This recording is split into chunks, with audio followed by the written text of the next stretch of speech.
my goodness. I want to thank you guys. I've been reached out to by a lot of you thanking me for the video and for the information and to keep going and some other questions. So I'm going to keep going. Today's video, we are going to give a theme song to. Who is your next of kin?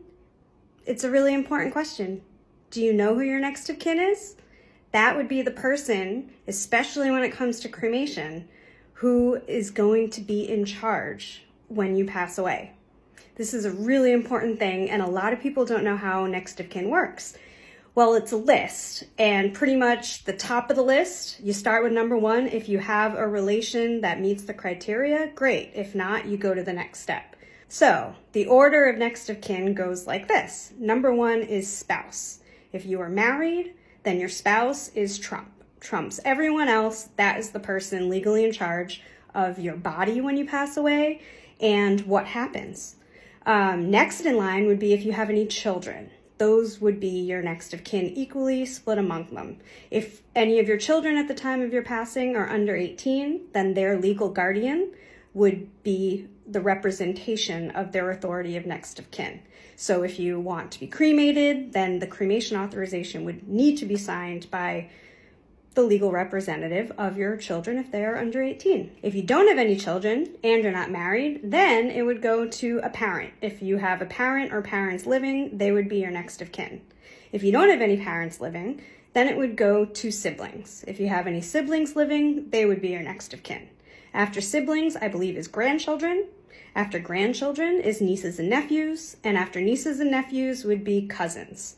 If you have none of the above and you know that now, and you also know what your wishes are, especially if you're hoping for cremation, some states allow you to legally choose your own disposition method. So like Rhode Island, for instance, if you have a prearrangement and you want to have yourself cremated, then that will trump anything that your family says or tries to do after you pass away.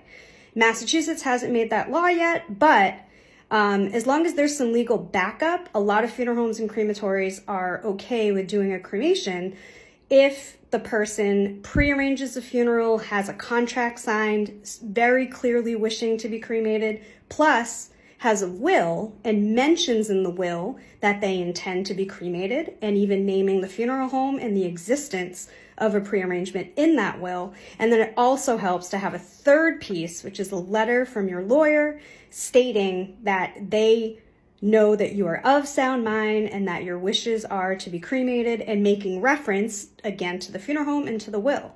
This way that letter can sit in the funeral home file. The funeral home should never have a copy of your will, but the letter in the file will help drive people to the existence of the will. Everything will help back each other up, and the crematory will feel comfortable usually with that situation if it's all signed by you before you pass away.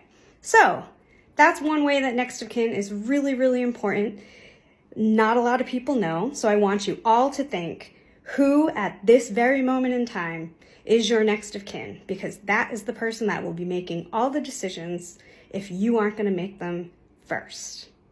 So I'll be back with some more at another time.